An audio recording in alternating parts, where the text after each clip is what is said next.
It's Wednesday, April 19th. This is the CBC Morning Report. I'm Tisha Hines. In our top story, Barbados Minister of State in the Office of the Attorney General with responsibility for crime prevention, Corey Lane, says there will soon be an announcement from the governments of Barbados and Trinidad and Tobago concerning the ongoing fishing dispute. Fishermen in Tobago have been complaining recently about Bajan fishermen allegedly dropping their nets in Tobago waters for days and sometimes weeks at a time, severely affecting their catches. Speaking to the public relations officer of the All Tobago Fisherfolk Association, Clayton Clark, Minister Lane said fisherfolk from both sides need to work together. The fishermen in Barbados have been advised, and I continue to advise them through the Treaty of Chagaramas and the work that we do with the single market to set up companies working with the Tobago fishing industry. And I believe that that is one of the critical elements that will help us to move this situation along. As a Caribbean person and a CARICOM supporter, I've always been disappointed when we have to shout across the sea.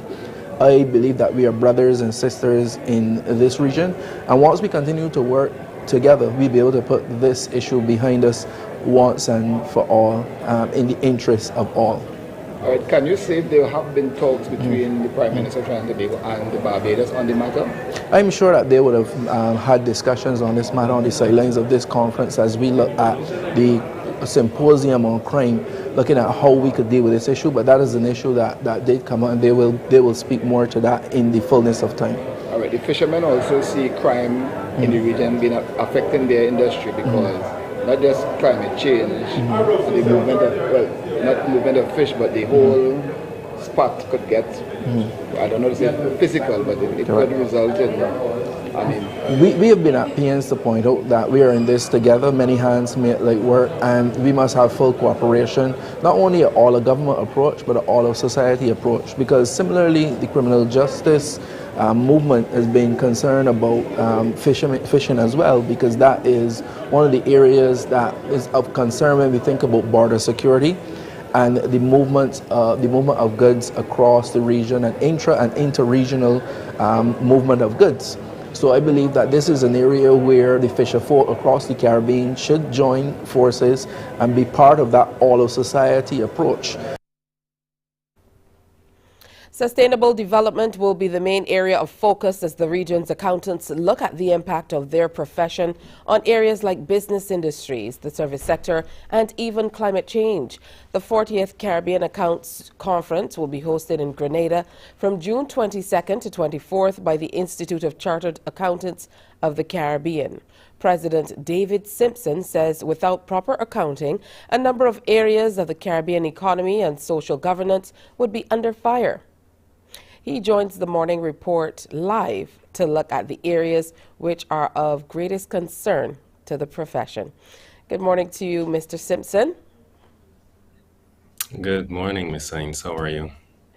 I'm doing well, thank you. Now, many see accounting as just a balancing of the books, but tell us, how does it connect to things like even climate change? Well, our profession has long moved past just accounting and dealing with numbers. We are business managers and business advisors as well.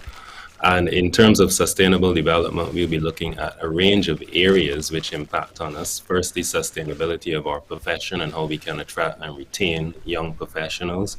We look at the sustainability of our businesses, sustainability of reporting and the standards governing sustainability reporting. We look at sustainability of climate, our economies, and sustainability of society as a whole. So as business advisors, we play a critical role in providing that support and guidance to businesses, governments, and other entities, and therefore the two are very closely linked: sustainable development and the role of professional finance and accountants.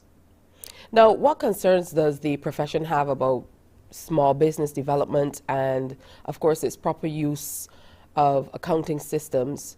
A lot of businesses, especially smaller businesses, go with apps these days. They might buy into a program like QuickBooks. Is that enough? Yes, that is enough. we don't have a significant challenge with the software they use. The challenge we tend to have is just with the recording and maintenance of sound records so that they themselves can know how the businesses are doing and also to meet compliance and regulatory requirements, whether it be filings with CAIPO, filings with the Barbados Revenue Authority, or other entities. So we work as best we can with small businesses. Many times it is a matter of resources, both technical, financial, as well as human resources, to be able to deal with the administrative side of the business. But we work closely with them as best we can, and with other agencies who do training and support, like the business support agencies, Small Business Association, Fund Access, and others who provide that type of training. Now, I know that usually across the world there are some changes that take place internationally that inevitably impact here in the region and Barbados. How does your organization prepare your members to deal with these changes across the world? I mean, just recently we saw the collapse of 2 banks in the U.S. and, you know, the ripple effects, what it had across the world. Well, one of the critical ways in which we do it is that our members are mandated to do continual professional development, and this takes up training and other exposure. The conference in June and annually reflects one of the higher levels of training and exposure that we undertake, but our member bodies around the region also support members by issuing communications and other guidance. Many of our member bodies are also affiliated to the International Federation of Accountants, which is seen as the pinnacle of governance and regulation for our global profession, and therefore they also support us through our various workshops and training and communications on emerging standards, emerging areas that we need to have a better understanding of in order to better advise our client base. Now, I understand there's to be an upcoming conference. How do you believe the outcomes of the conference will positively impact the region? Well, based on the topic and looking at sustainable development across all sectors and spheres, we believe that at the end of the conference, our members and attendees should be better equipped to go back to the various territories and undertake that type of advice and guidance, as I said earlier, to clients, to governments, and to other community and non-governmental organizations. What we do every year then is that we'll build on what we accomplished this year, at next year's conference, 2024, which, by the way, will be held right here in Barbados under the Institute of Chartered Accountants of Barbados banner. But we look forward to those outcomes and building on them between this year's conference and next year, so that as we gather again next year, we can reflect on the successes and continue to chart the way forward. I know you mentioned continuing education, but as a profession, how are you working to ensure that new people, younger people, continue to have a great interest in the profession? Well, it is an area of challenge. So this year we do have a special panel discussion planned for the conference, which will look at sustainability of the profession and specifically how do we attract and retain talent? How do we look at the younger generation of professionals, their requirements, their demands, their expectations from the world of work and from this profession as their chosen career? The approach of younger professionals is far different to the more senior persons who have gone through the profession or are still in it.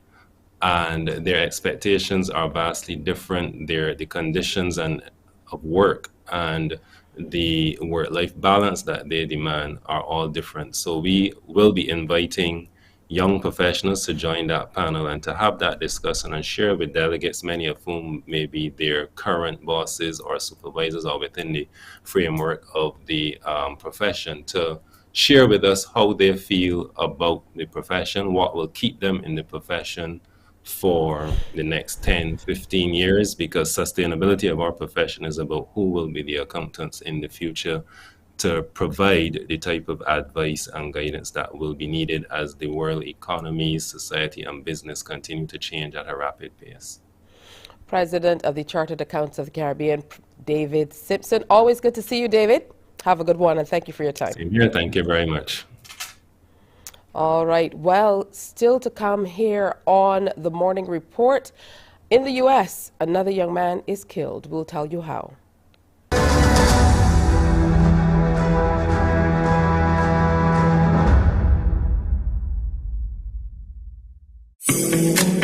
The facts say Morning Barbados reaches an audience of over 50,000 and Newsnight reaches over 56,000. It's simple. When you advertise, you're getting your message to over 50,000 of your potential customers. Make the call to CBC Sales Department today and watch your business grow. Contact us at 467-5559 or email marketing@cbc.bb.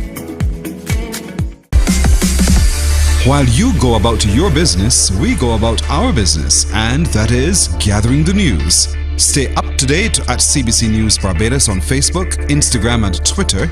Get news update on radio throughout the day.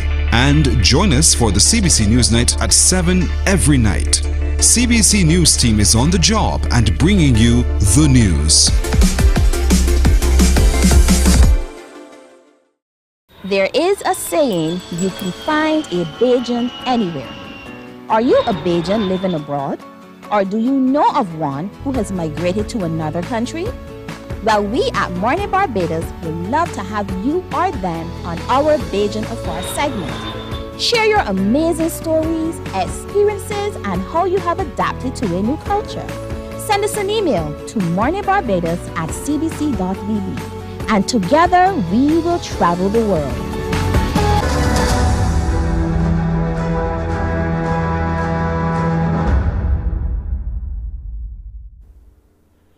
The Caucasian man accused of shooting a black 16-year-old when the teen rang his doorbell has surrendered to police in Clay County, Missouri, a day after charges were issued in the case that provoked nationwide outrage in the United States. There's also another death of an American being investigated who approached the wrong house. There is a sense of frustration, of anger, of moments of error becoming fatal or near fatal mistakes. 16-year-old Ralph Yarrell knocked on the wrong door in Missouri looking for his brothers. He was shot twice, once in the head. The 84-year-old man who fired the shots, not initially charged, but now facing court after local protests. As the prosecutor of Clay County, I can tell you there was a racial component to the case. President Joe Biden has pushed for new gun control legislation. He called Yarrell, telling him he hopes for a quick recovery. Vice President Kamala Harris tweeting out, "Let's be clear, no child should ever live in fear of being shot for ringing the wrong doorbell." As people were trying to absorb how such a thing could happen, halfway across the country, a 20-year-old woman shot dead. The car she was in turned around in a driveway in New York State. With a companion, Kaylin Gillis was looking for a friend's house. She was shot in the back. The homeowner now facing murder charges. While they were leaving the residence, once they determined that they were at the wrong house, a subject came out on his porch for whatever reason and fired 2 shots, one of which struck the vehicle that Kaylin was in. And in New Mexico, body cam footage has now been released of a man shot and killed by police officers. Robert Dodson had no idea who would be at his door in the middle of the night, so took his gun. A fatal decision. The police were at the wrong house. One gun control group says the spate of incidents can be traced to one real issue. We have got an epidemic here, a public health epidemic, that has risen to a level in which an entire generation of people are going to come up in what's being known as the lockdown generation. We can't feel safe from gun violence in any part of our communities. These most recent cases are bringing a lot of national attention, as well as anguish and sympathy, but for the moment, no real change. Fighting raged in Sudan hours after an internationally brokered truce was supposed to have come into effect, as forces loyal to dueling generals battled for key locations in the capital and accused each other of violating the ceasefire. More explosions in Sudan's capital Khartoum in the first minutes of what was supposed to be a ceasefire, but did not take effect as Sudan's army and most powerful paramilitary fight each other for the 4th day. Fighting continued at Khartoum airport, leaving a trail of destruction. Satellite pictures show widespread damage after days of heavy fighting. Flights have been suspended, preventing international mediators from arriving. 330 kilometers north of Khartoum, Metrology Air Base is still being contested by rival military forces. Sudan's army claimed on Tuesday that it has control of the facility. Army Chief General Abdel Fattah al-Burhan and his deputy, Mohammed Hamdan Daglo, who leads the paramilitary rapid support forces, had been in charge of the country since 2019. But they disagree on how to restore civilian rule. It's unclear who now has the upper hand, with fighting around the General Command military headquarters. The Rapid Support Forces released footage purporting to show its troops gaining ground with its soldiers at the Security Services building. But after the army took back control of state TV on Monday, it's called on the RSF to turn themselves in.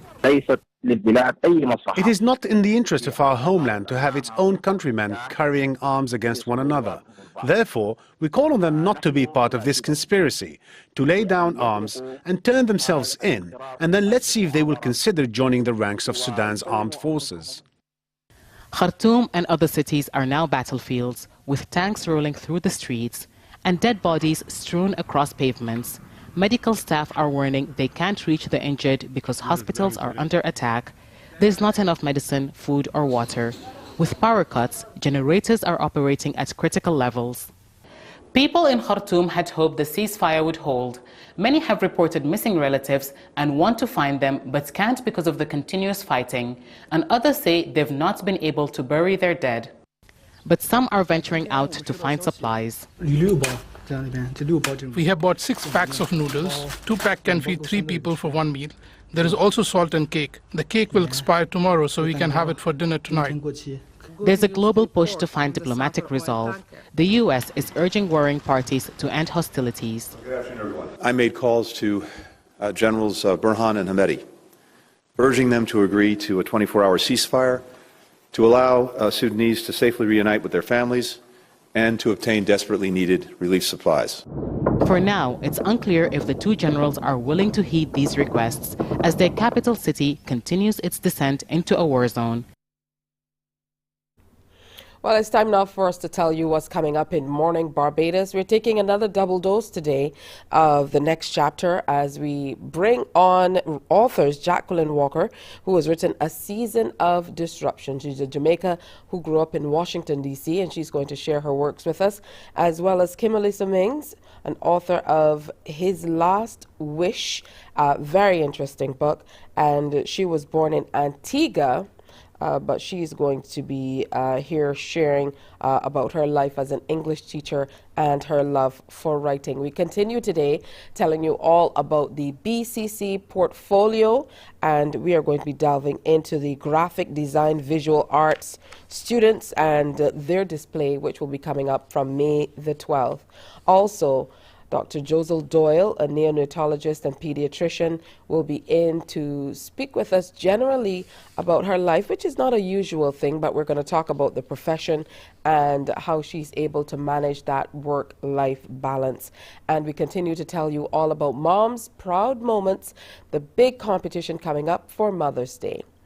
That's all today on Morning Barbados. More news, sports, and weather after the break. Stay with us.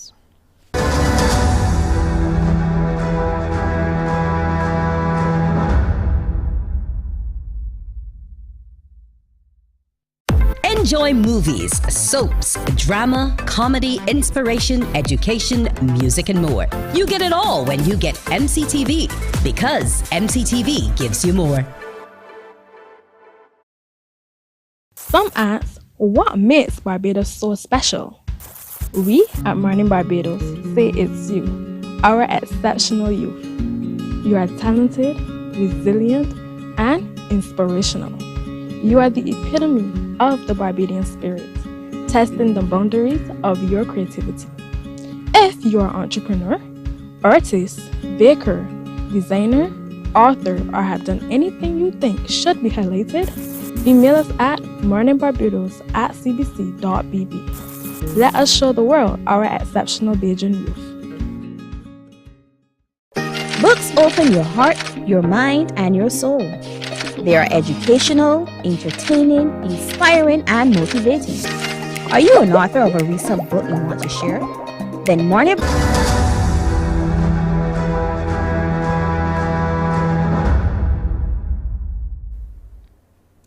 The time for averaging and approximating weight and volume and making a sale will soon be a thing of the past, as businesses, small, medium and large scale, will have to comply with the new Metrology Act. However, as Director Hayden Rind tells the Morning Report, it will not be unleashed, but there will be systemic preparation for its use. We've allotted a year for any transition, for any educational or even hand-holding, to make sure that our businesses and our industries are prepared for the legislation. Remember, the intent is to ensure that all measuring instruments which are used in trade or used in commerce are calibrated. By that, you have to have exercises to demonstrate that they're accurate and verified so that they're suitable for, for purpose.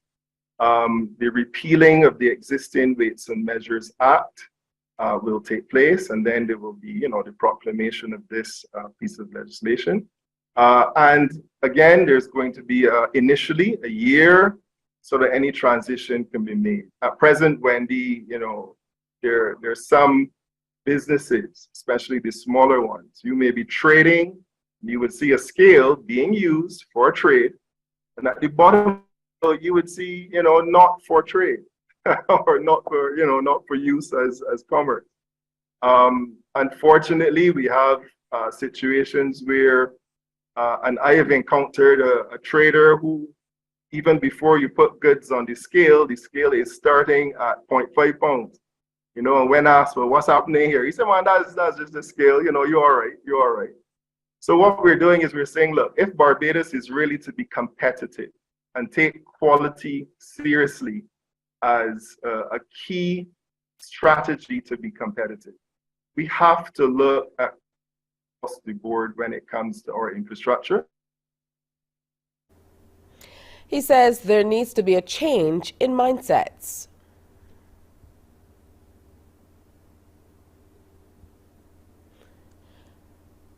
Barbados will also be hosting COPAN, the Pan American Standards Commission International General Assembly meeting, from the 23rd to the 26th of April. Over 32 members of the World Standards Commissions will be in attendance at the meeting. Renata Seeley, Technical Officer and Laboratory Projects Coordinator, says it will be a packed agenda and they will be addressing climate change as the main topic. The workshop is going to focus on a topic that is extremely important. It generates a lot of global as well as national attention. We are going to be discussing climate change and the measures and strategies for the mitigation of climate change and its effects. So that we are expecting to be a very, very interesting as well as interactive sessions in that workshop. And as Barbados moves to secure additional airlift into the country, Tourism Minister Gooding Edgell says officials are mindful of the rising cost of airfare. The situation is one that will be raised during planned meetings with senior airline officials. The Tourism Minister was a guest on the CBC Current Affairs radio talk show Let's Talk About It on Q100.7 FM with host Peter Wickham. Obviously, what we're noticing in worldwide is that there is a growing trend where the airline industry, through their revenue managers, are seeking to maximize revenue. That is the challenge that we are faced with, because once we have airlines, we have no control over the airfares. And I'll start by saying that. But it has reached a point where we have to be very careful, because as you correctly identify, if you have airfares that are too high, you run the risk, obviously, of reduced traffic to the destination, and we don't want to have that. I will be very shortly going to meet with some airline industry executives, senior executives, to discuss this in addition to additional airlift into Barbados. Please's opposition leader Dr. Shine Barrow joined St. Lucia's opposition leader Alan Chastney for a tour of Vieux Fort this week. The community has been struggling with a surge in gun violence over the last several months. Last week, the opposition was critical of Prime Minister Pierre's own tour of the community, calling it an exercise in futility that would do nothing to reduce crime in that area. Dr. Shine Barrow is a Belizean rapper and politician. Barrow is the leader of the opposition in the Belize House of Representatives and the leader of the Belize United Democratic Party. In June 2001, Shine was convicted of assault and sentenced to 10 years in prison. Shine is perhaps best known for his 2000 singles, Bad Boys and Bonnie and Shine. He also wrote and performed on a number of multi-platinum albums such as Usher's Confessions, Lil Wayne's Carter 4, Notorious B.I.G.'s Born Again, Macy's Double Up, and Puff Daddy's Forever, among other top-selling albums. The rapper and politician was invited as the guest speaker at the United Workers' Party convention this past Sunday. While in the country, however, Shine also took the time to visit the crime-stricken community of Vieux Fort, hoping to impart some measure of change, as according to him, he understands the struggles of the community as he too has experienced similar circumstances. All those who may be used as pawns in a big man's game, where they use the youth and the different actors to dispense their narcotics, dispense their guns, and do all of these different things, and the youth see this as a only opportunity for some type of empowerment. I want to send a message to the youth that they can do better. Attention now to sports. Hockey stands to benefit from a major financial injection of funds from government to aid in the development of the sport. This was revealed by Minister of Sport Charles Griffith during the closing ceremony of the just concluded American Hockey Championships at the Wilde AstroTurf.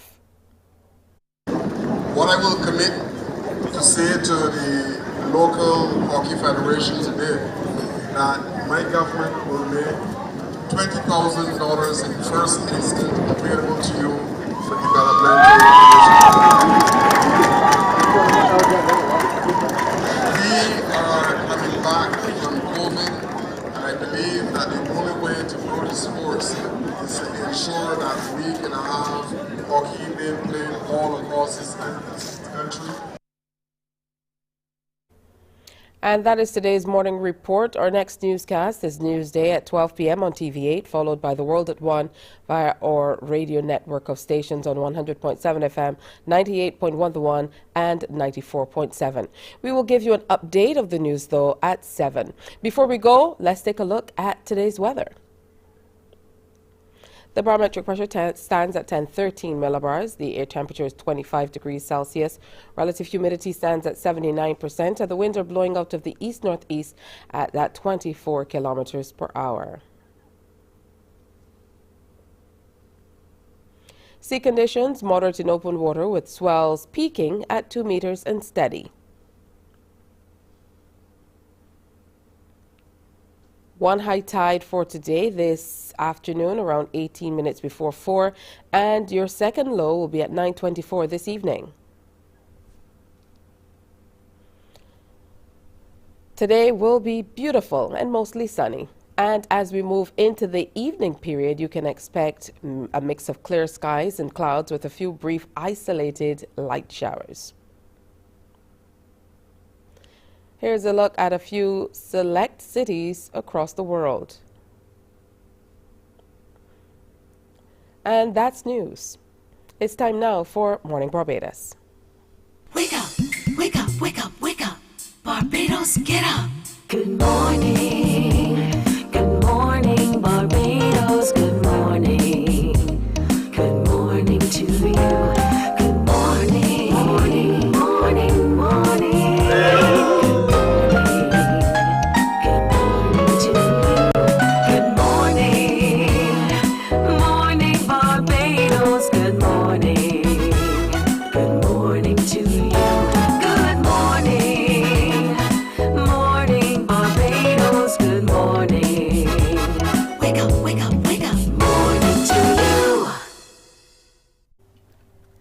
That's right. Good morning to you. It's already Wednesday, April 18th. Can you believe it? Time just flies. It's going by so quickly. Thank you for tuning in for today's presentation of Morning Barbados. I hope your morning is going well so far. If you're just starting it, as in jumping out of bed, thanks for welcoming the CBC team into your home. You won't be disappointed. Today's show is a good mix of some great celebrations of what's happening here in Barbados, and we're also going to look across the region and the world and share what's happening there as well. So coming up today, we have something new, a music video from Alison Norville, and we know she's known here and across the region for some wonderful gospel music. She has something new. It's called We're in This Together. It was released just a few days ago, and we have that exclusively for you here on Morning Barbados. Plus, we are taking you to Bamboo Retreat. It's always a good time for self-care. So Steve Andrews will be here to tell us all about Bamboo Retreat. And we're going to let you know why you should head on over to this beautiful and serene spot in St. George here in Barbados to get some self-care in. And or maybe take care of family or friends. Usually we do these things when we have special occasions coming up or if there's something exciting happening, but it's always a wonderful idea to just take care of yourself if you can. So we're giving you a double dose of authors in the presentation of the next chapter today, where we look at two books. One is called His Last Wish by Kimalisa Mings. Is unpredictable and heart-wrenching and real messy, as we would say, but it definitely is an interesting read, and that's why we're going to share it with you and speak with the author about that. Plus, we're talking about the BCC's season of portfolio, and we are delving into graphic design today as we continue to tell you all about the students from the Barbados Community College Division of Fine Arts and what their portfolio will be displaying this time around. Plus, we have a very interesting interview coming up with Dr. Josel Doyle, who is a neonatologist and pediatrician, a physician, entrepreneur, as well as an entrepreneurial speaker. So she will be in to talk to us too about, you know, her life in general, her profession specifically, but we're also going to talk to her in her capacity as a motivational speaker and see how all of the above intersect. We're also reminding you about why you should prepare yourselves for the CBC Moms Proud Moments promotion, which is going to be amazing and will give you an opportunity to win a wonderful lunch for you and mom and 4 guests, or whatever the case may be. So lots to do and lots to hear about here on Morning Barbados today. So you definitely must stick around to be a part of it. Yes, at the top of the hour, as we usually do, we also will give you an opportunity to get an update of what's happening with the news. And we're keeping you informed all morning long. So that's more than reason why you should stay here with us. Now we're going to get started on the next chapter. And I told you about one author who is going to be here. Well, I told you it's a double dose. So we have to welcome Jacqueline Walker, who is author of a book called A Season of Disruption. Good morning to you and welcome. Good to have you with us. Good morning. Thank you for having me. All right, wonderful. Now, let's start by hearing a little bit about your background, because it's always wonderful to connect with authors here in Barbados, but we also love to connect with authors from across the region and the world. And I know a lot of your background usually influences how you write and what you write. Definitely. My name is Jacqueline Walker. I was born in Jamaica. I'm in Kingston, Jamaica, and lived there for about 11 years of my life. And then we'll talk about the book. Because of this season of disruption, it resulted in me relocating and moving to the United States. And I grew up in Washington, D.C. I now live in Maryland. I attended college in actually New York, and I've lived in Maryland, though, for most of my life. I'm a technical writer, technical communicator, writing presentations and speeches and just business writing for a contracting firm that services the government. And I've also been a project manager and led systems development throughout my career. But I love to write, and so I'm an inspirational writer, and I'm a featured writer on the Everyday Power blog site that is an online site that just gives motivational pieces and quotes for people to just encourage them throughout their life and career. And so Now, that's a little bit about me. wow, now Jacqueline, speaking about you, it's very interesting how you got into writing. So tell me a little bit more about that. Sure. I actually started, as a child. I used to just like write poetry for my mom. I couldn't buy cards, etc. Didn't have that, so I used to write her little poems, and then I started writing little poems for my siblings, but also as my siblings had children, and I spent a lot of time with my nieces and nephews, and I would tell them stories, about growing up in Jamaica or what we did and whatnot, and they always loved hearing it. And so they always just kept asking me more and more about it. And as I thought about it and just saw how it kind of motivated them, encouraged them, or inspired them, I thought I really need to put this down and write this. So that is really what inspired me and pushed me into really becoming a writer to inspire them and others. Let's talk now about the this book that we're looking at, A Season of Disruption. It's a very, very interesting storyline. Share more about it with us.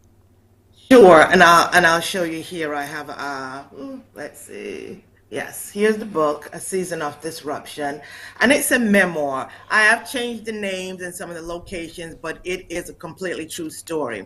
And A Season of Disruption is a memoir of perseverance and overcoming obstacles, and it really celebrates generations of Caribbean women like my mother, who's really their love, their determination, and courage really to make unmanageable choices, built the foundations for solid family legacies.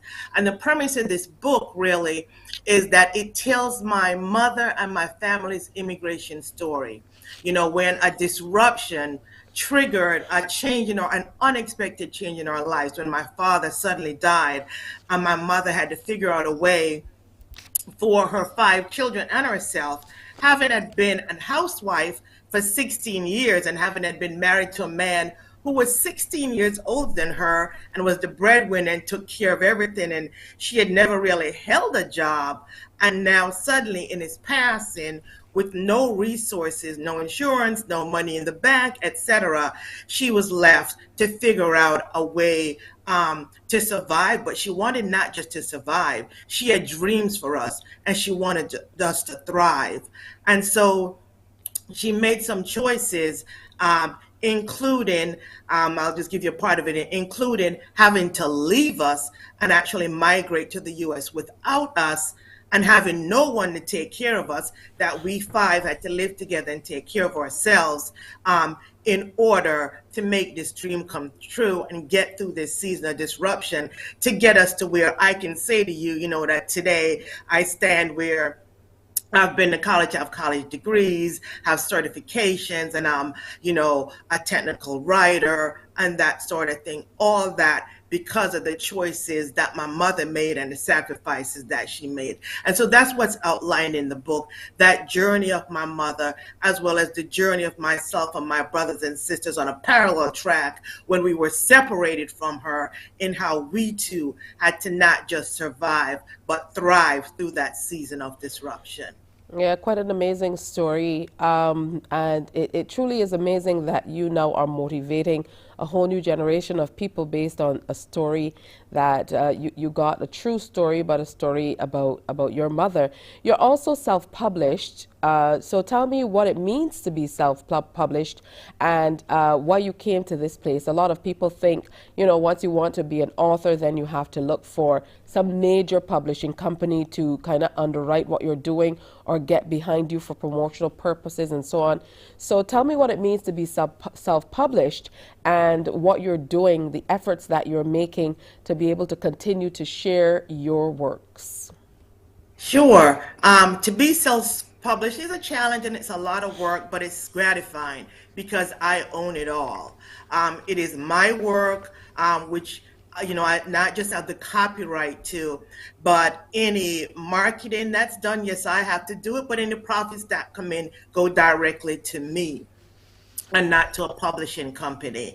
There is work involved in terms of securing, making sure that you are securing editor support, that you are connecting with different people and having a network and building readership to market your book and to get people involved and to know about your work. So again, there's just a lot of work involved there, but it is a very gratifying experience to know that this is yours, that you've built, and again, another legacy that that I can pass down to the next generation in terms of ownership of their work and leadership and guiding others.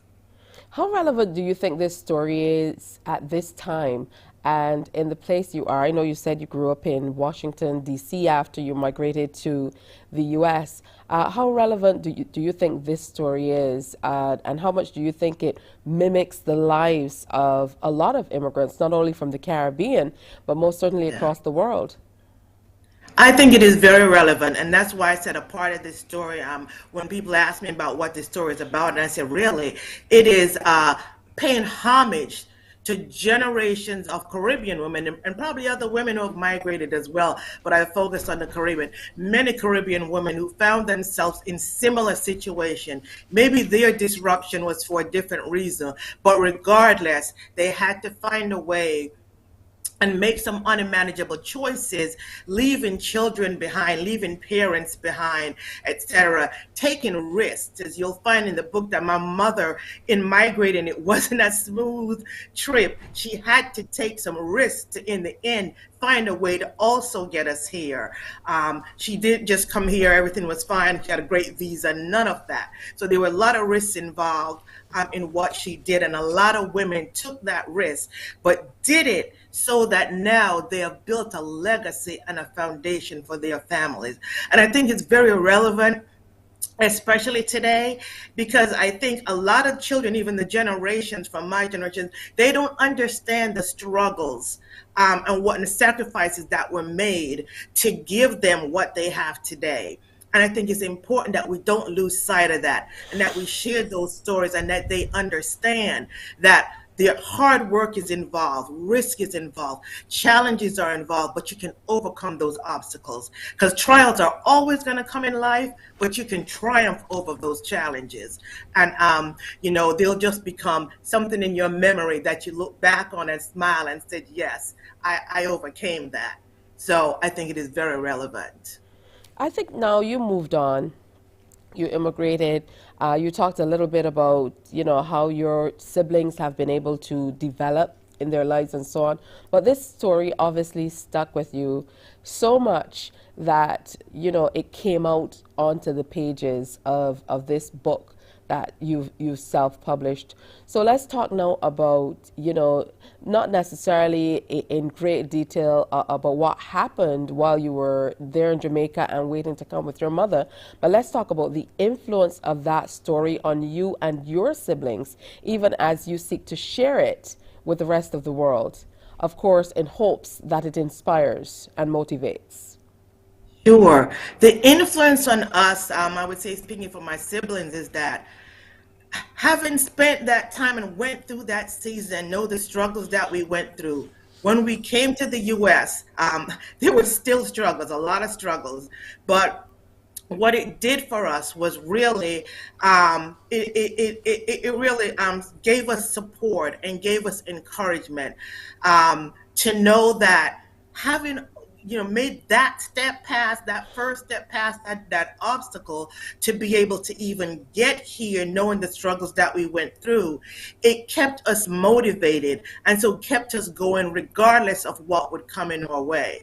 I'll say, for instance, that my oldest sister, who is now retired, and retired as a senior vice president of a commercial real estate firm that is one of Fannie Mae and America's top lenders, who she came here with nothing, never really had the opportunity, even as I did as the youngest, to go through college and get a degree and a master's degree, etc. But that motivation in her to really achieve inspired her, and so she worked her way through that, where she was able, as I said, to become a senior vice president and retired as such with a lot of accolades. And so that's where I'll say that just as an example of what it has done for us and what it continues to do for myself and all my other siblings. Jacqueline, do you still connect with the island? I know Yes, leaving I at do. age 11, can be a stretch, but I would imagine mom and the siblings and having them around still help to influence. I'm still hearing a hint of the accent even as you speak.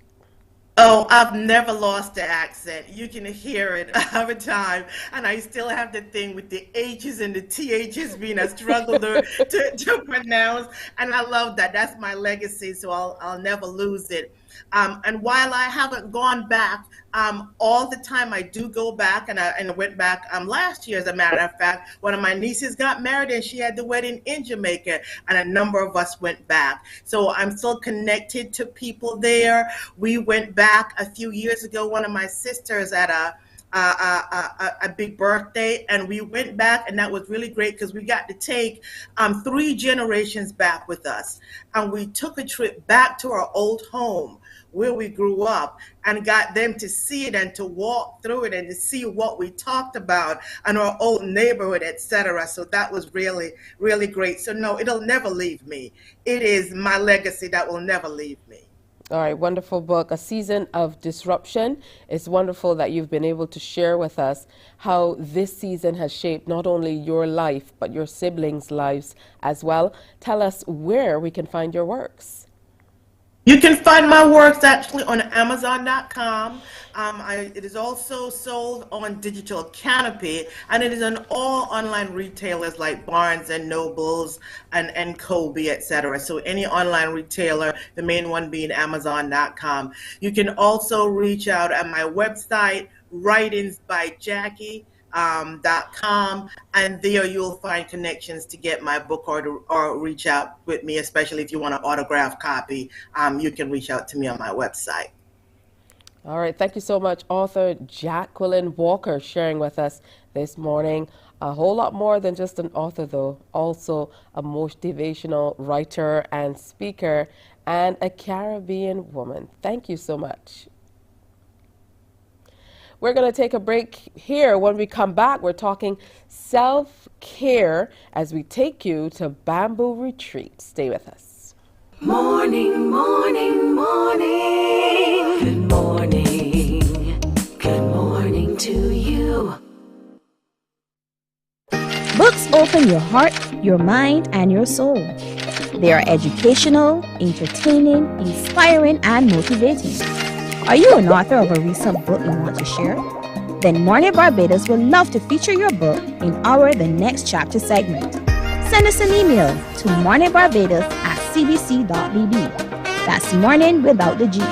Come and let us turn those pages together. Because you love English Premier League, MCTV has got it back. Now you can watch all the games of the English Premier League plus UEFA and NFL on MCTV. Current customers can upgrade to Max Pack Extra at just $23. Call MCTV today at 228-6288 to upgrade or come in and sign up for our new service. Football fans, let MCTV get you back in the game.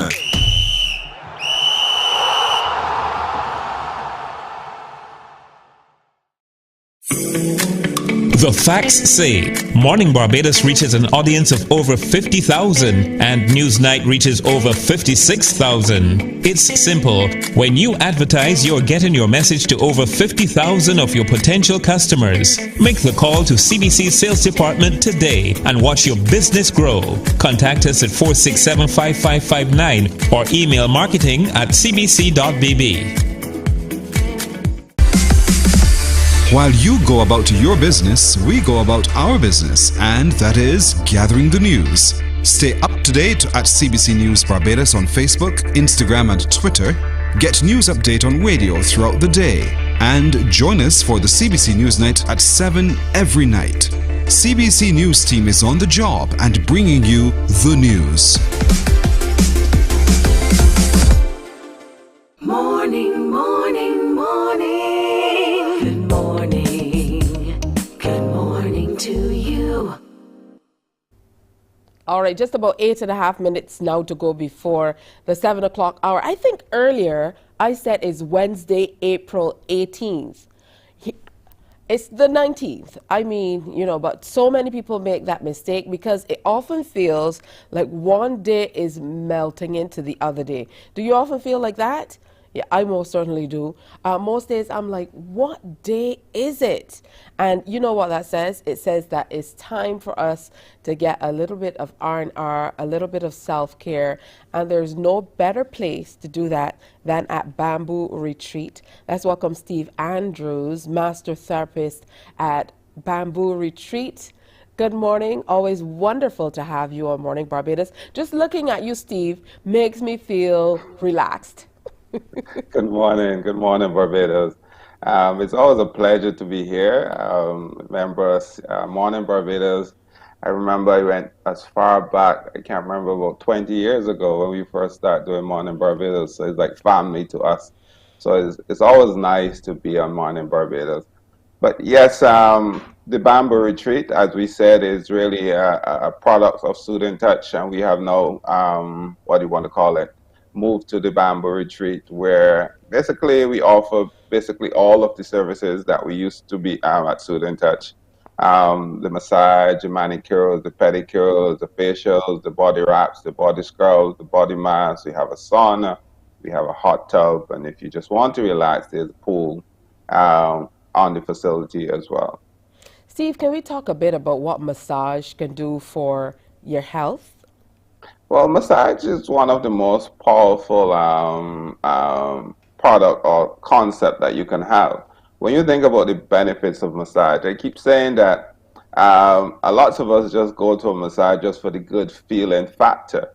But there's so much more you can get from a massage. You're talking about massage have an impact on the entire body. It have an impact on the circulation system, lymphatic system, nervous system, the muscular system, which is major area that we most worked on, and also the skeleton. So every aspect of the body you have a massage would have an impact on. I mean, this program will not be able, we will have to do several series to talk about the impact of massage therapy in your body. I keep saying to my client, if you have a great massage, is it equivalent to one entire 8 hours of sleep. That's how much impact a massage can have on your body. Not just having a massage, you have to have a great massage, because it's not just rubbing. It's really about understanding where you have an impact on all the organs of the body. Then you can realize the impact that massage can have on your body. So it's not just something where you just go and have a good rub down and then you fall asleep and you say, wow, that was a great experience. It's all the other things that will happen while you're lying there, what is happening within the body itself, what we are flushing the system. So it's a natural cleanser from within.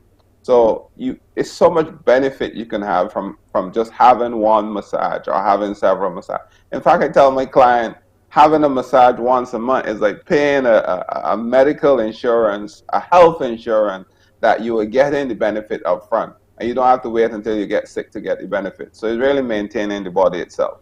So these are some of the benefits you can have from having a massage. There truly are benefits. And I really love the concept of the Bamboo Retreat, because it really does seem like a retreat where you head out, you're able to get all of these services done.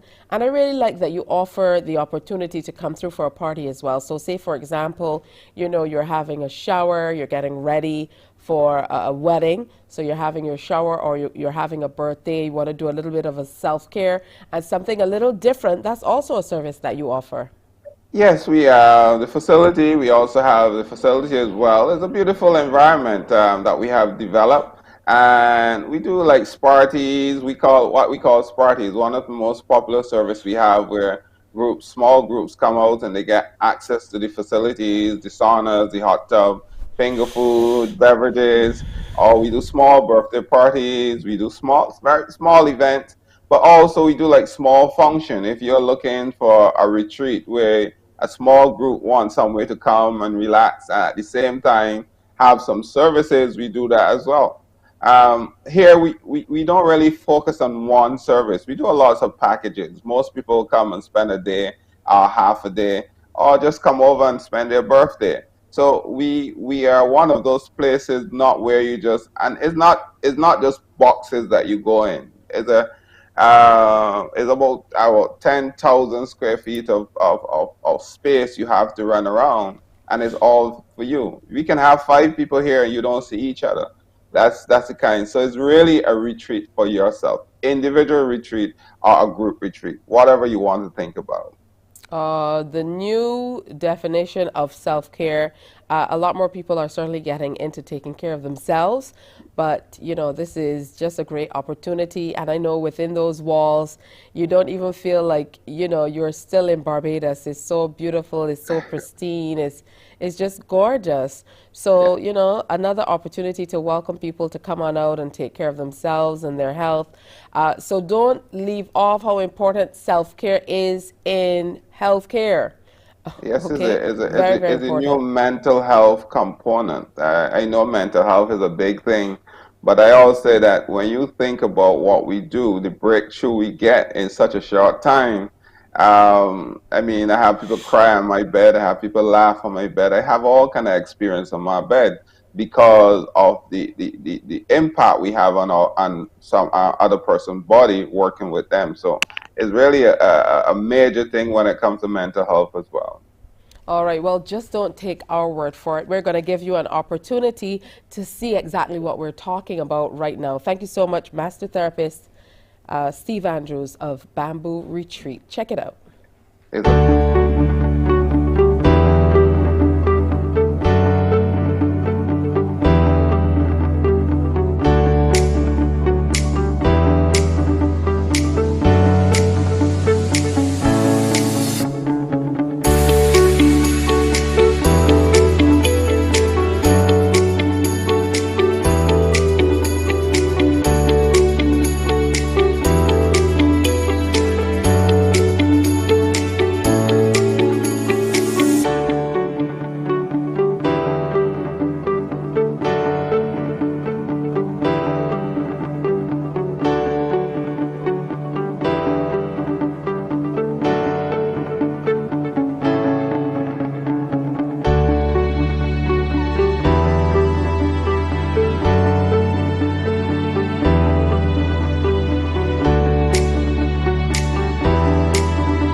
Morning, morning, morning. Good morning.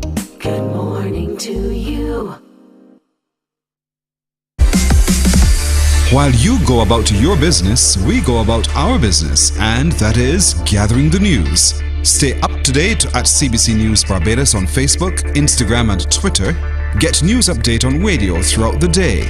And join us for the CBC News Night at 7 every night.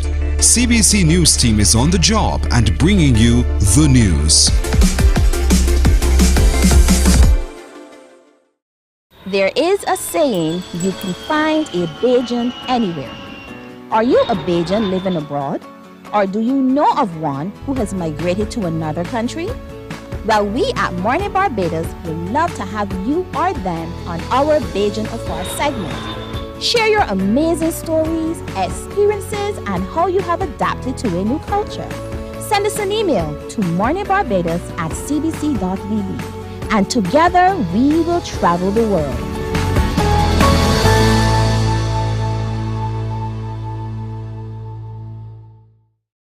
Morning, morning, morning. Good morning.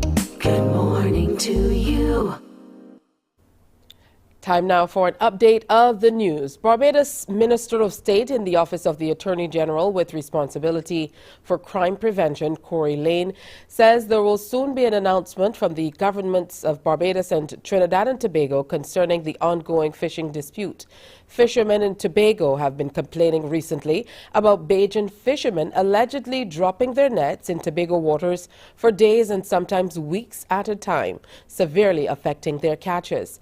Speaking to the Public Relations Officer of the All Tobago Fisherfolk Association, Clayton Clark, Minister Lane said fisherfolk from both sides need to work together. The fishermen in Barbados have been advised, and I continue to advise them through the Treaty of Chagaramas and the work that we do with the single market to set up companies working with the Tobago fishing industry. And I believe that that is one of the critical elements that will help us to move this situation along. As a Caribbean person and a CARICOM supporter, I've always been disappointed when we have to shout across the sea. I believe that we are brothers and sisters in this region, and once we continue to work together, we'll be able to put this issue behind us once and for all, in the interest of all. All right, can you say if there have been talks between the Prime Minister of Trinidad and Tobago and the Barbados on the matter? I'm sure that they would have had discussions on this matter on the sidelines of this conference as we look at the symposium on crime, looking at how we could deal with this issue. But that is an issue that did come up, and they will speak more to that in the fullness of time.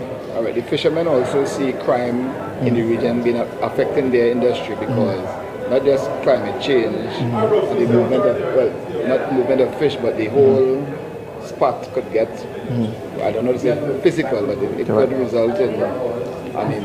We have been at pains to point out that we are in this together, many hands make light work, and we must have full cooperation, not only at all a government approach, but at all of society approach, because similarly, the criminal justice movement has been concerned about fishing as well, because that is one of the areas that is of concern when we think about border security and the movement of goods across the region and intra and interregional movement of goods. So I believe that this is an area where the fisherfolk across the Caribbean should join forces and be part of that all of society approach. As Barbados moves to secure additional airlift into the country, Tourism Minister Ian Gooding-Edgell says officials are mindful of the rising cost of airfare. The situation is one that will be raised during planned meetings with senior airline officials.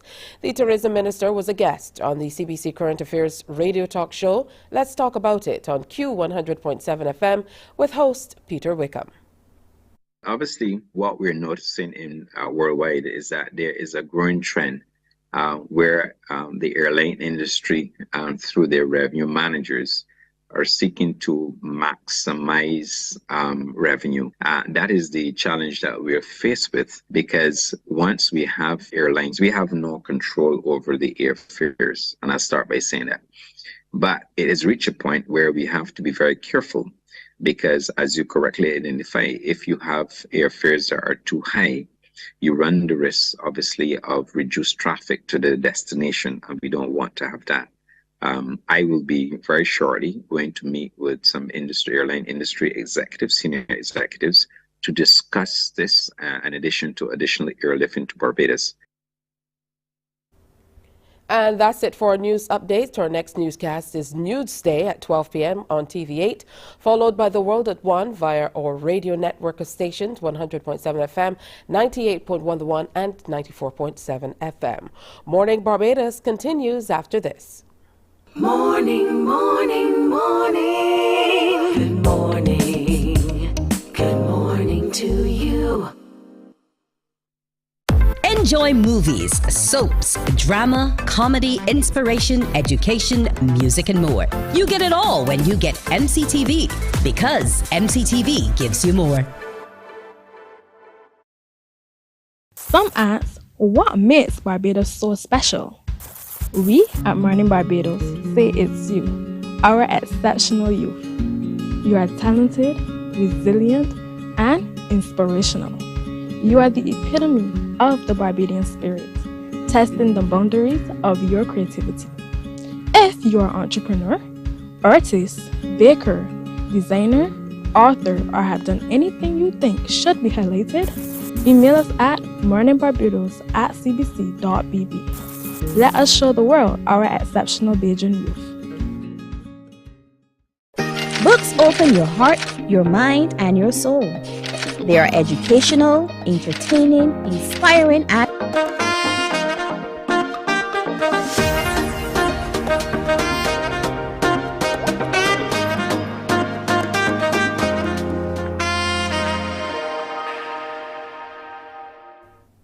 We definitely are working to bring back your love for reading. So listen to this. Belinda Bembridge's perfect life falls apart when her perfect husband, Kwame, is struck down at the side of a dirt road. And on his deathbed, he asks her to do the unthinkable. Are you just waiting for me to tell you what that is?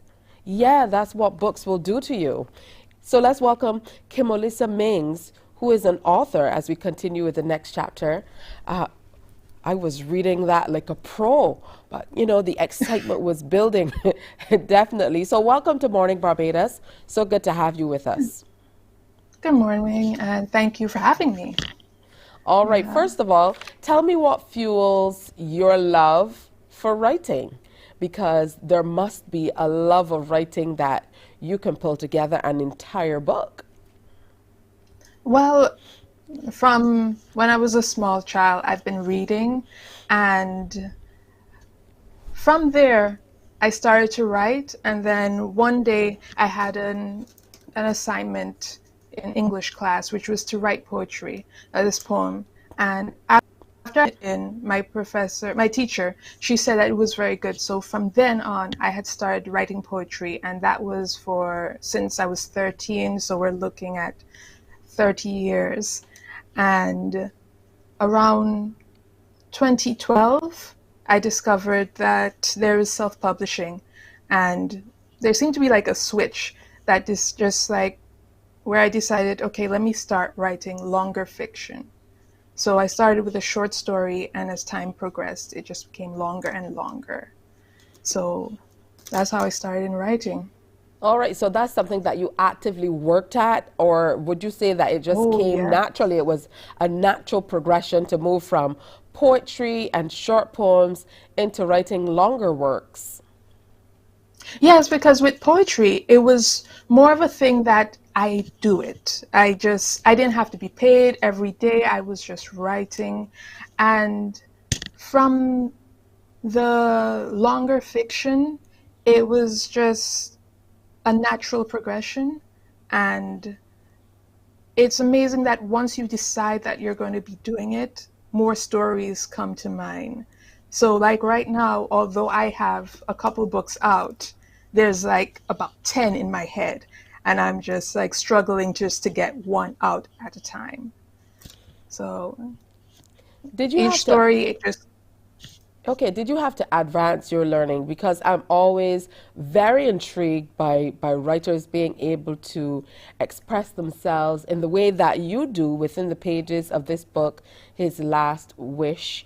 You know, I do a lot of writing myself, not as much as I used to when I was younger, but, you know, I've always thought, okay, I might have to go back to school to learn how to write. So, you know, it kind of rolls off the pages the way that I see you do. Is this something that has come naturally, or did you have to go back to school to kind of learn to get it out on paper in this way?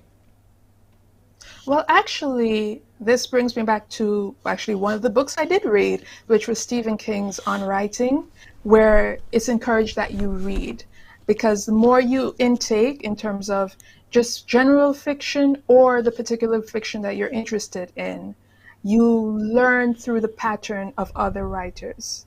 But then what I've also discovered is that different people approach writing differently. It's like your own fingerprint, your own earprint even. So what works for me may not work for you.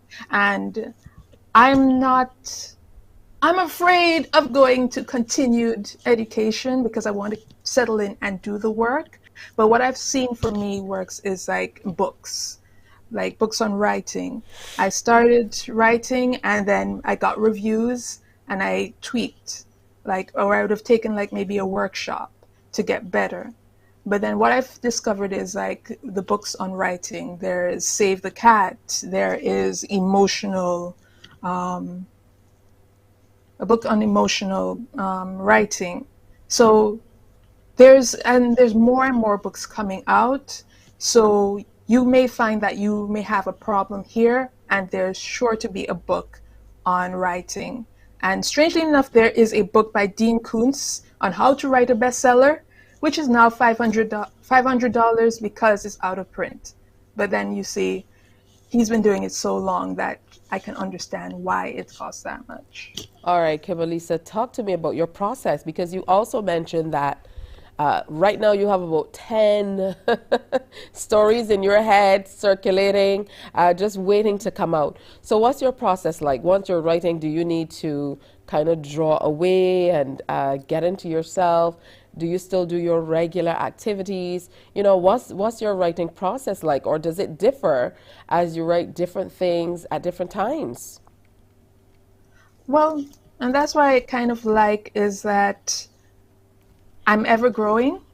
So before I used to just write whatever came to mind. Sometimes I'm like the reader where the story unravels itself. But then what I've realized is that readers have expectations. So that's why it comes down to reading the books on the craft. So you know what the readers expect and you formulate your books around that. So now what I do is I outline. I know what's expected and I have the idea of the characters, what they want, what they need. And then from there, I create the outline. And then from there, I would have that as my roadmap to writing the story. But don't get me wrong, it's not easy because sometimes you're writing and then it's like you get stuck. So you have to sit down and kind of workshop it out as to see where is this going. You have to kind of remember what is the character wanting, needing. And then sometimes you have to maybe throw out 100 pages because it's just not working. So it's not so much something that flows. It's something that you have to work at times. But then it's very rewarding. Okay, just like our last author, I believe you are self-published, yes? Yes. Yeah, so how do you make that determination? All right, I'm going to move to publish these works myself. Could it be that there are not enough opportunities for authors to be able to get the necessary attention that they need to be able to get their works published? Was this something you actively pursued?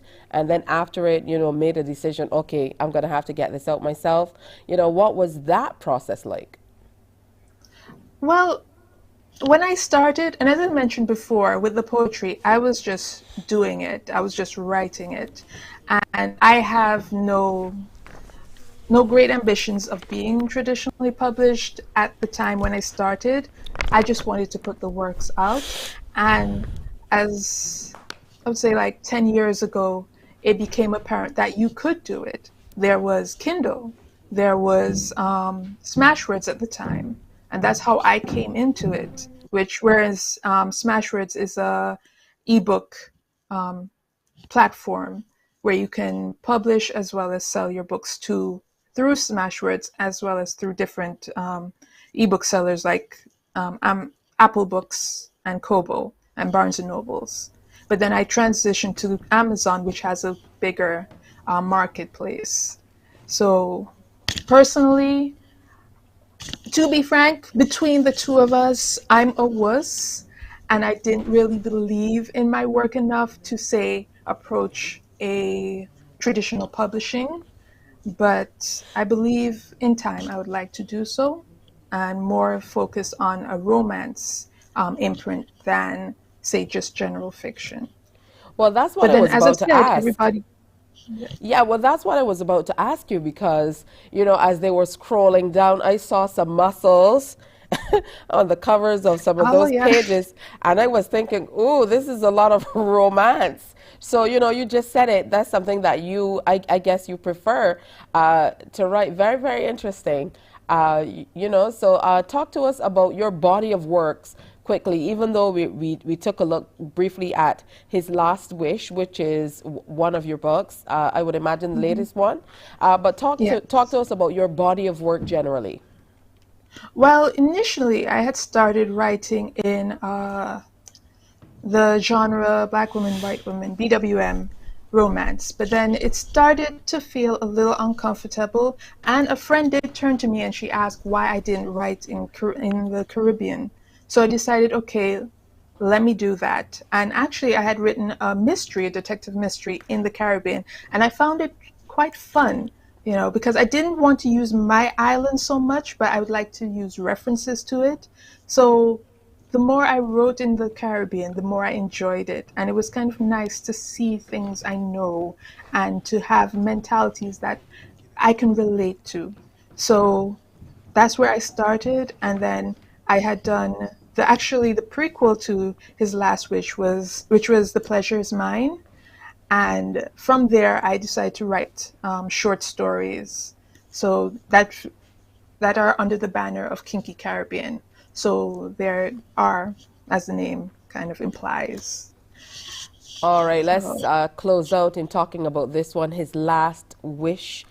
Tell us about this one. I think one of the lines I saw in this one was real and messy. So oh let's talk yeah. about this particular story. Well, this story, as I said, it was a sequel to The Pleasure Is Mine. And although the what do you call it? The cornerstone of those stories is the Sapodilla Resort and Spa and the Carlson family. I was more focused on the female protagonist, whereas she believes she has happily ever after, and because she had that what she considered like the 80% in her relationship, she was willing to ignore the underlying 20%, not realizing that in that 20% was a major thing that she wanted.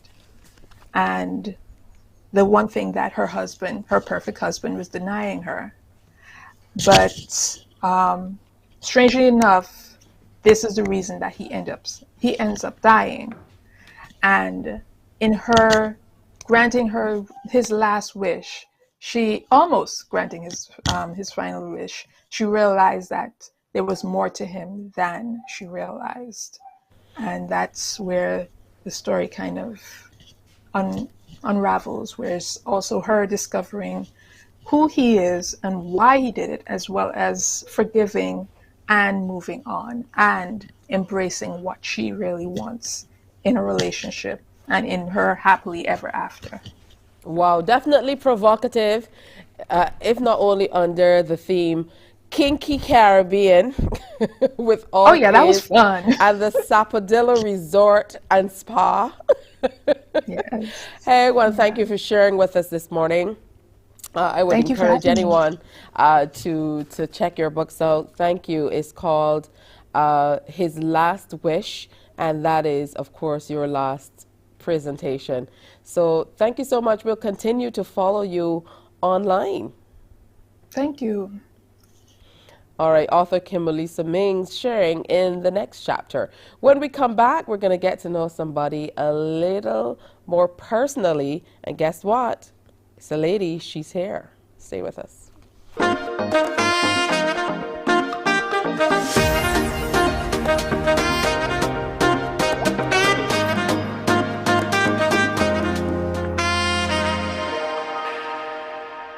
Morning, morning, morning.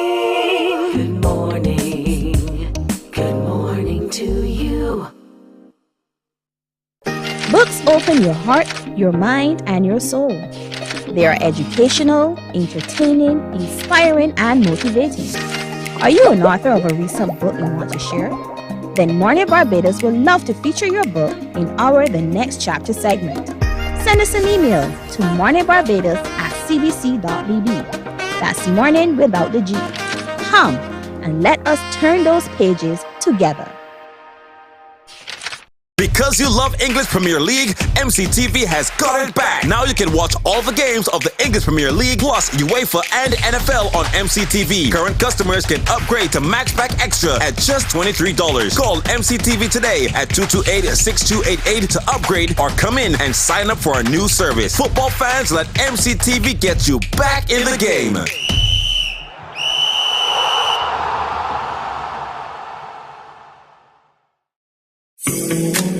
The facts say Morning Barbados reaches an audience of over 50,000 and Newsnight reaches over 56,000. It's simple. When you advertise, you're getting your message to over 50,000 of your potential customers. Make the call to CBC Sales Department today and watch your business grow. Contact us at 467-5559 or email marketing@cbc.bb. While you go about your business, we go about our business, and that is gathering the news. Stay up to date at CBC News Barbados on Facebook, Instagram, and Twitter. Get news update on radio throughout the day. And join us for the CBC Newsnight at 7 every night. CBC News team is on the job and bringing you the news. There is a saying, you can find a big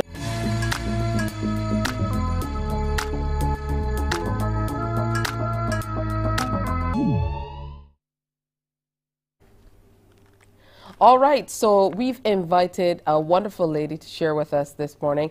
She's kind of visiting, originally from St. Vincent, but she's definitely spending some time with us.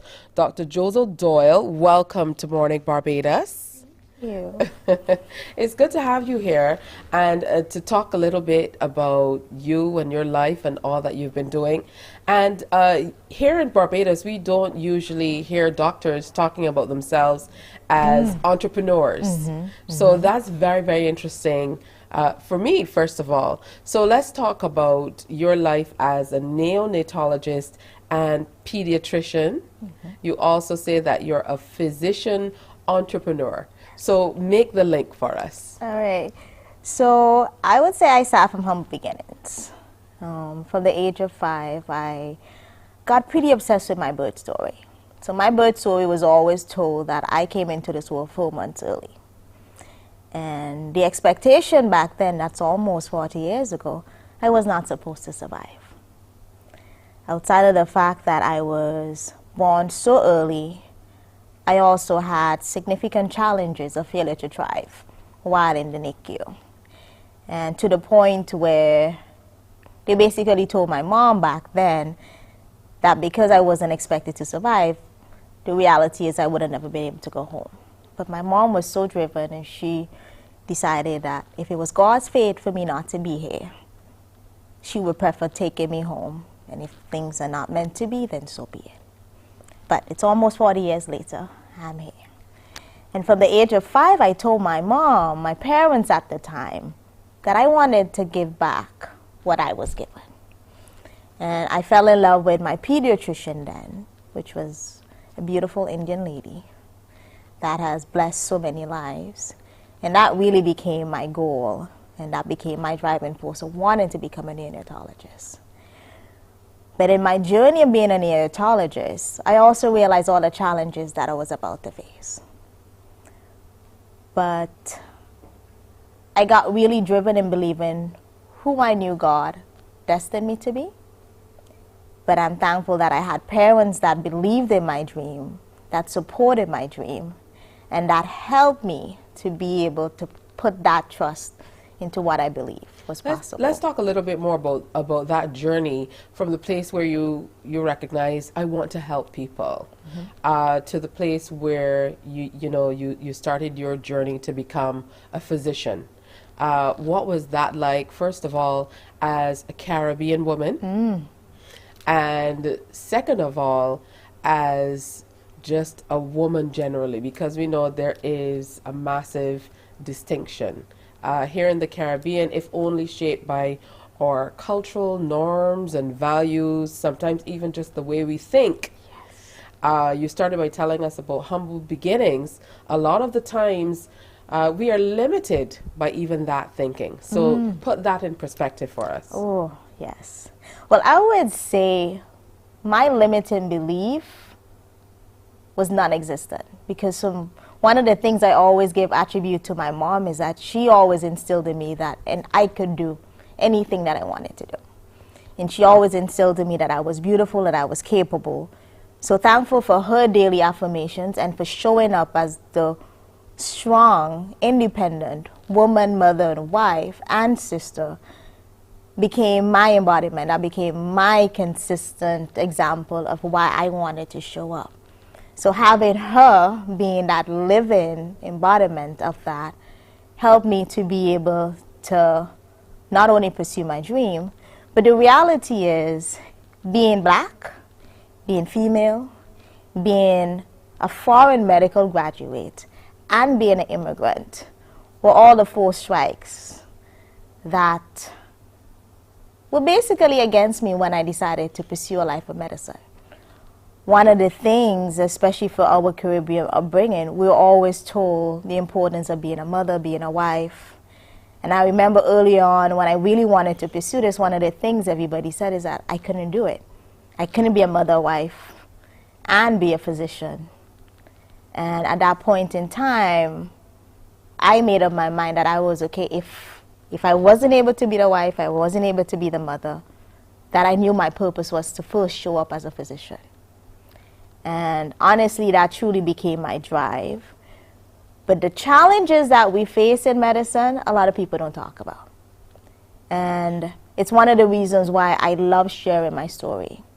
Because the 4 things that were originally the things that should have told me not to do it literally became my fuel for why I wanted to show up and to share my story.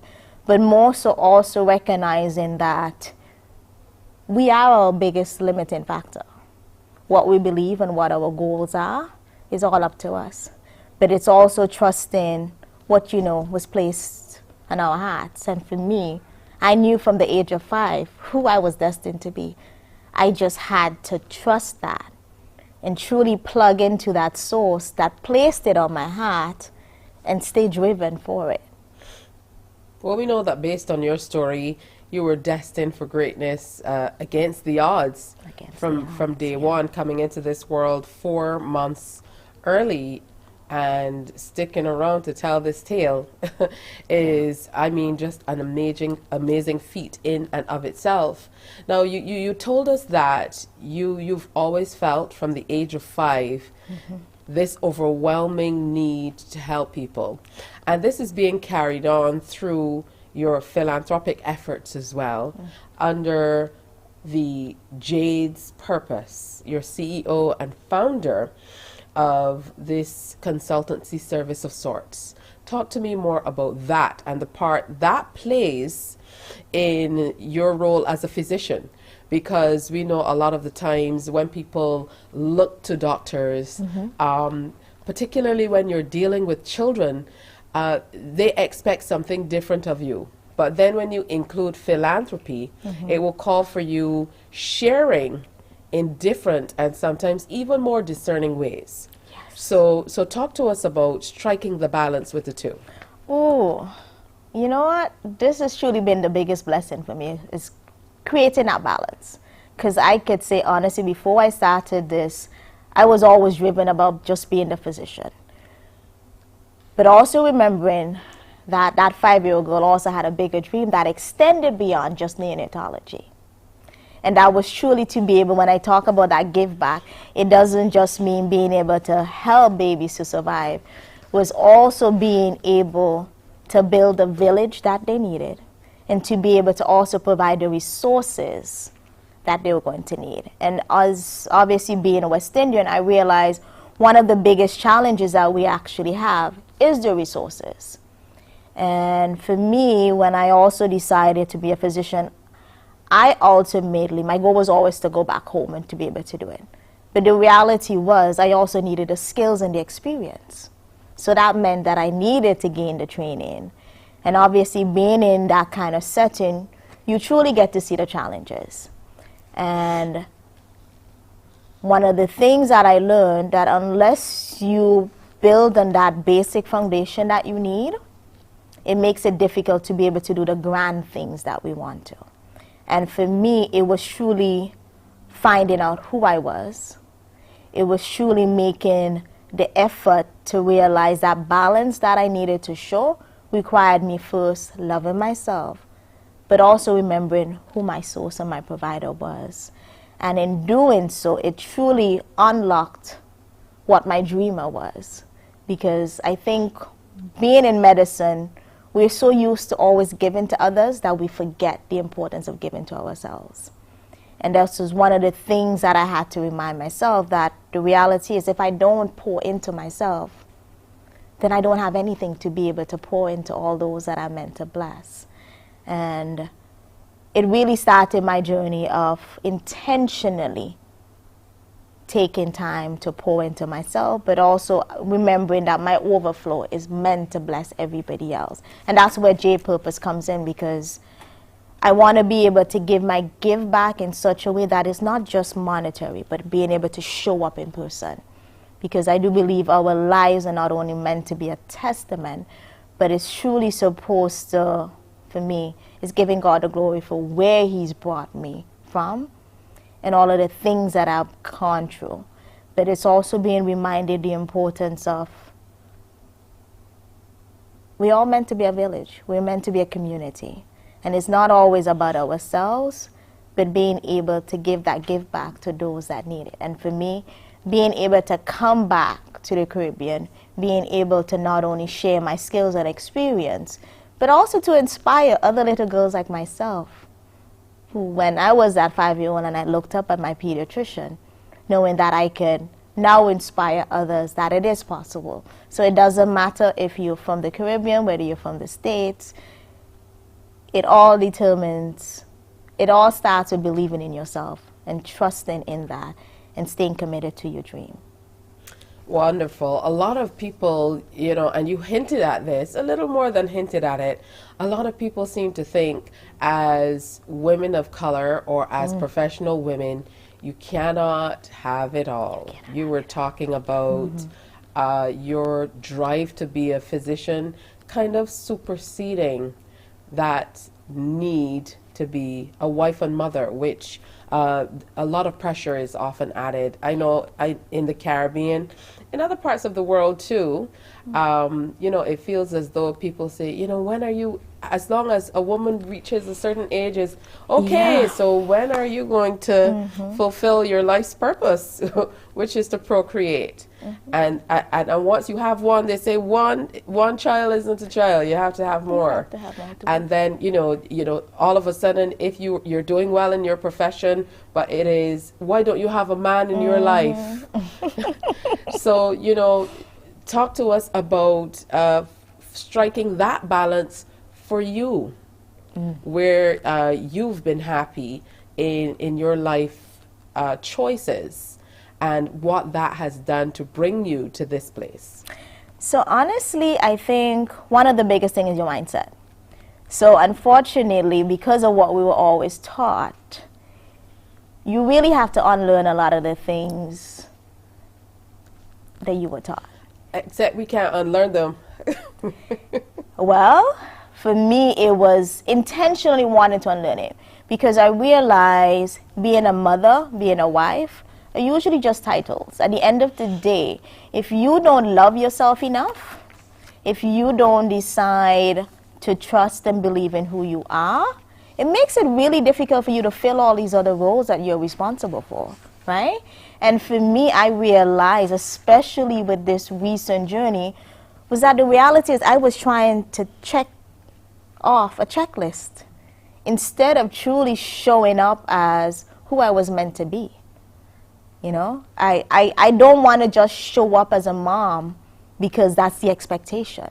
I want, when I am blessed with children, that I have all of the things that they need which means being a strong, confident woman to be able to pass that on to them, being able to bless my future spouse and husband with being a God-driven, kind woman, and not just a woman that's driven by who her title is. But at the end of the day, remembering that firstly, I am a child of God. I am a woman of God. And unless I love myself enough to recognize that, it makes it really difficult to be able to fill all of these other positions.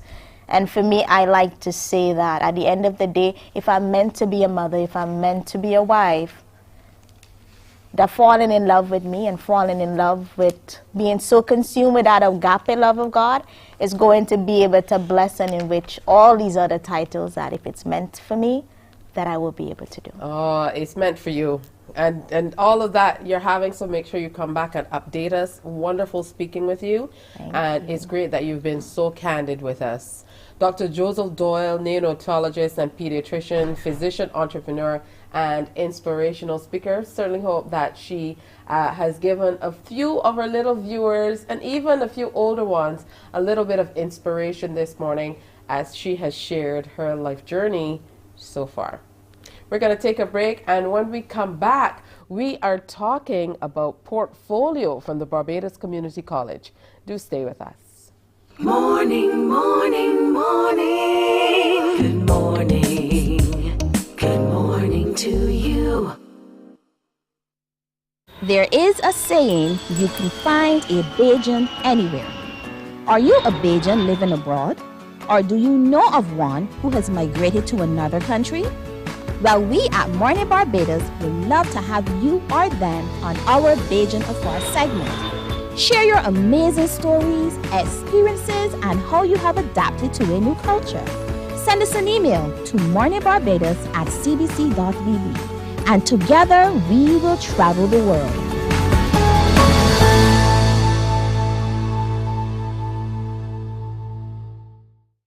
Enjoy movies, soaps, drama, comedy, inspiration, education, music, and more. You get it all when you get MCTV, because MCTV gives you more.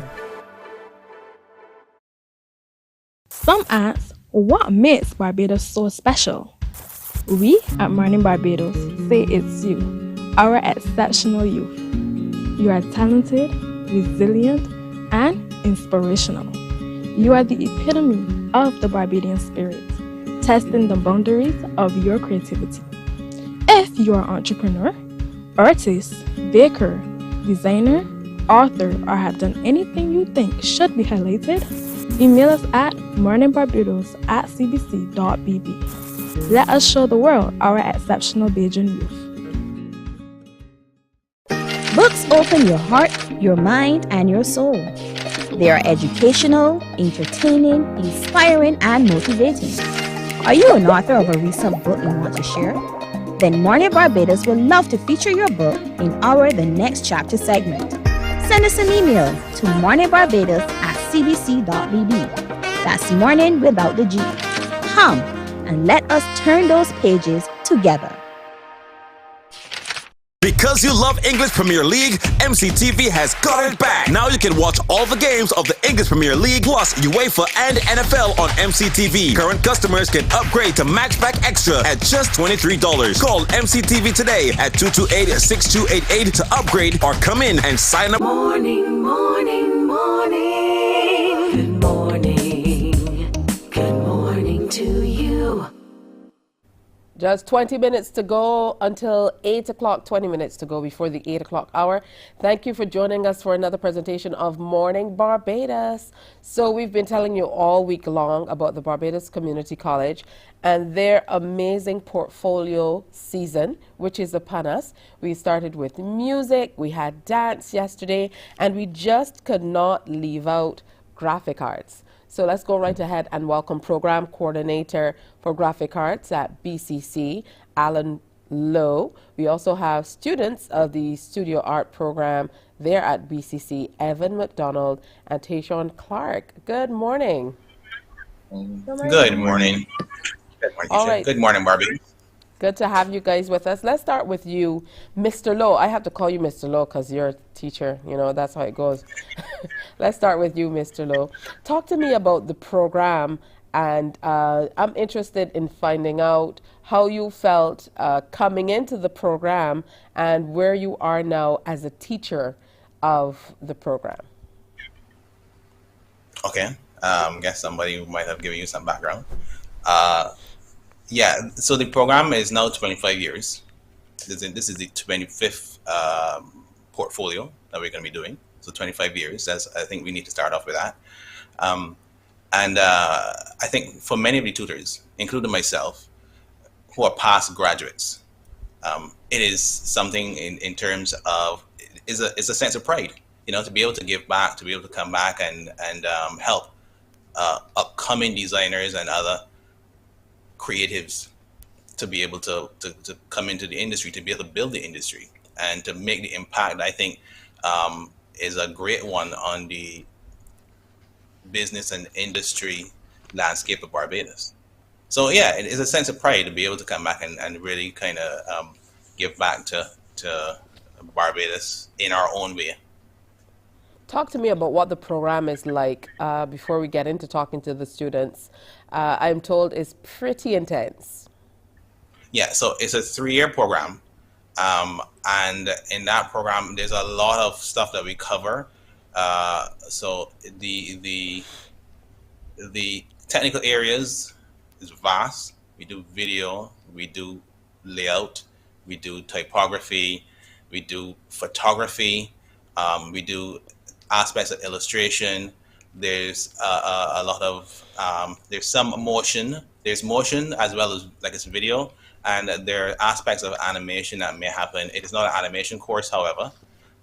So just want to say that off the top. Although we're hoping to have one, we had a course like 2 years ago, and we're hoping to repeat that at some point. And so it's really vast, and what the students produce as well too is a reflection of that. You will see a wide variety of production, including illustration, animation, motion, app design, game design this year as well. There are tabletops as well as electronic gaming. So you'll see aspects of that coming through. It is not a case where they build the entire game, but they build aspects, the concepts of the game. So you'll see some of those things being on showcase for this particular year. And just as a continuation, I would like to say that this year is called, the portfolio for graphic design is called Project 23. Okay, so, and a little more information in terms of that it opens on May the 12th at 6 p.m. at the Barbados Language Center at Morningside. So there are three showcases that open on the same day at the same time, and that will include studio arts, where the 2 young persons here on set or online are also from, and the visual arts. So we all open at Morningside at 6 p.m. May 12th. All right. For those who, okay. Yeah, yeah, because see, you needed to stay on script. That's okay, and I was letting you stay on script. Now, I have a lot of... let me jump in with Evan, and is it Tashawn? Let me make sure I get your... Okay, Tashawn. So with Evan and Tashawn, I'm going to start with you though, Evan. So talk to me, was it a clear-cut thing? Did you immediately know from a young age, I want to get into graphic arts? Did you see a knack for it and this was natural progression? Or was this something that came over time? Well, actually, we are not actually in graphic arts. So we're in studio arts. There's a little bit of a difference. Studio arts. Yes, studio arts. So we would do things more along the line of hand painting, sculptures, installations, etc. So tell me, how did you get into that particular area, studio art? I remember doing at secondary school, you know, I believe I did art at CXC. Yes, but we did do a lot of weaving and basketry and pottery and all of that wonderful stuff. Is that how you started as well? Yes, so I actually come from a very artistic family. My grandmother does a lot of embroidery. My uncle is a tailor, etc.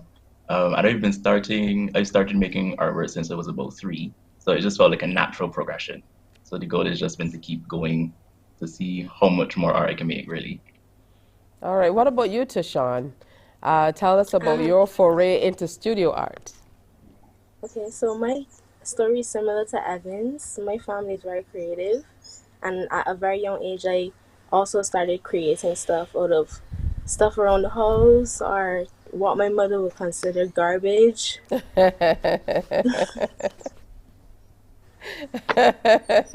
I like The that. toilet paper rolls, anything that I found. Oh, that's wonderful. And it's really interesting that both of you come from artistic families. So, I mean, a lot of people talk about nature versus nurture. And I think when it comes to, us creatives, it's a lot of both of them. What can we expect at this showcase from the two of you, starting with you, Evan? I know it's a showcase of your works throughout the 3 years of the program. And Mr. Rowe talked about a lot of courses. There's been a lot of stuff rammed in there, but talk to me about your individual portfolio that will be a part of the bigger portfolio picture. Yeah, so my entire body of work is based on an imagined 1940s village. So I am looking at migration of persons to the village. That includes video where persons have essentially a costume where their heads is a chattel house box. So it's looking at them moving to the village. And then as they get to the actual village, that's when we see the personal experiences. And that is seen through embroidery on pieces of cloth and large pieces of cloth as well. So a map and then personal experiences. So there's embroidery, some installation, and some video as well. Tayshawn, what about your work? Tayshawn, tell us a little bit about your work and your reimagined or imagined works. Yeah, so my work is going to be very familiar to see. I will be working with objects around the front room to explain or explore the relationship between parent, child, and things, and how I think that has affected us as in the Caribbean as Black people. I think that the attention for my theme, I think for the attention for things or the love of things, parents tend to forget about the relationship with their child. So I'll be exploring that by using the items or objects found in the front room. And I hope that people either feel bothered by it or they agree with me. But either way, I think both it will be effective because I want a reaction. Wow, that definitely is an interesting connection.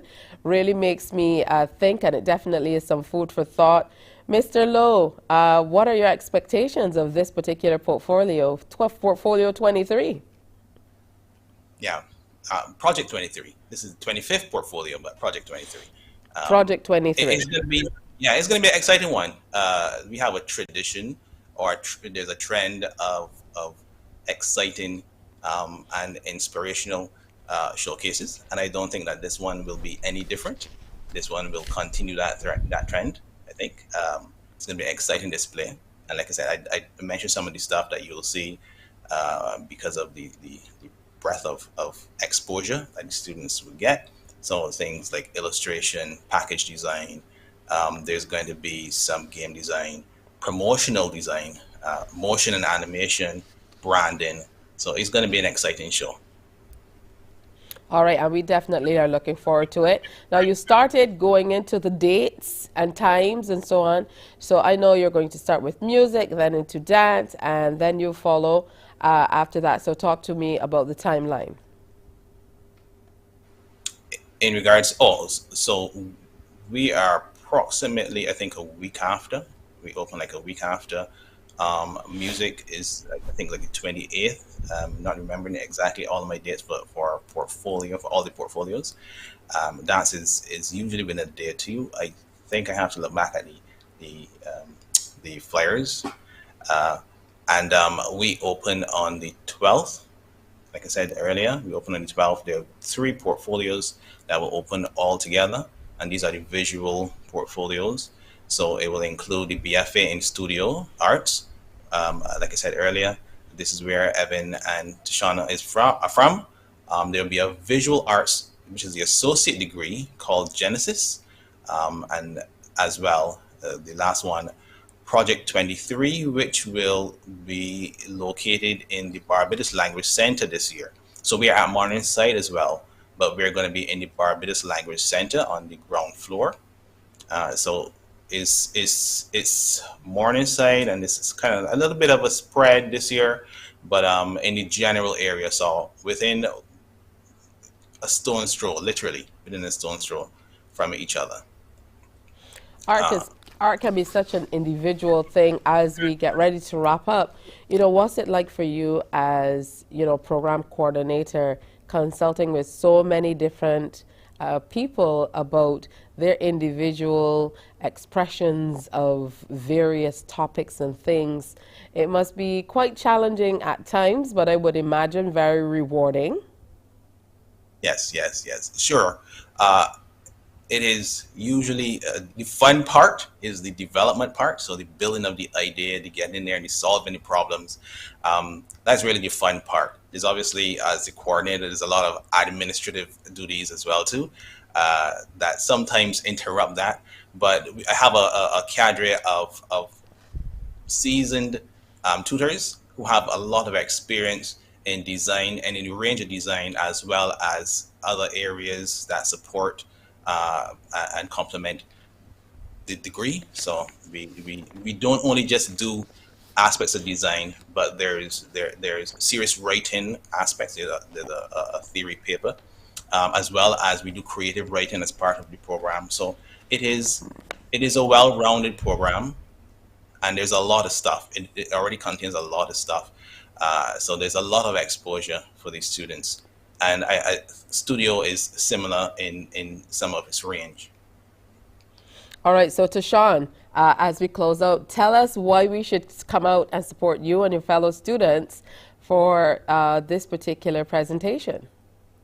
Because we work hard, and I feel like our work deserves to be shown. I feel like people need to come out and see what the college has to offer, and what the students have to offer, what they personally want to share. I think it's worth listening to, instead of not just on the phone. Like, people should come out, actually come and see the work, like interact with the space. What about you, Evan? Well, I think there's a lot to be taken from it. I think there's a lot of things to consider with the work that's there. A lot of food for thought, as was mentioned before, things that we could consider and things that we should think of as we move forward with the creatives in Barbados. All right, well, 25 years, quite significant, a celebration for the program, and I wish you all the very best. I most certainly will be coming out to see those works. I want to see the interaction between the things in the house and parents and the children and all that from you to Sean.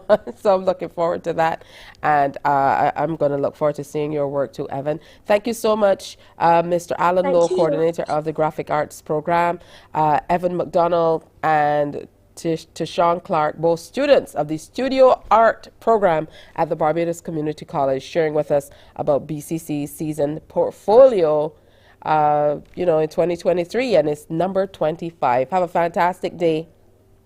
You too. Have a great day, Barbados. All right, and then, tons of reasons why you definitely should come out and support the efforts of the young ones. We're going to take a break. When we come back, we're telling you about the Mother's Day promotion, because we need you to get involved. Stay with us. Morning, morning, morning. Good morning. Good morning to you.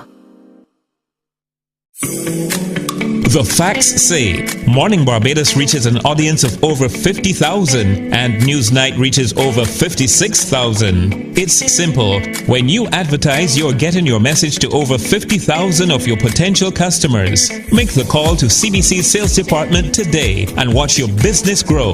Contact us at 467-5559 or email marketing@cbc.bb.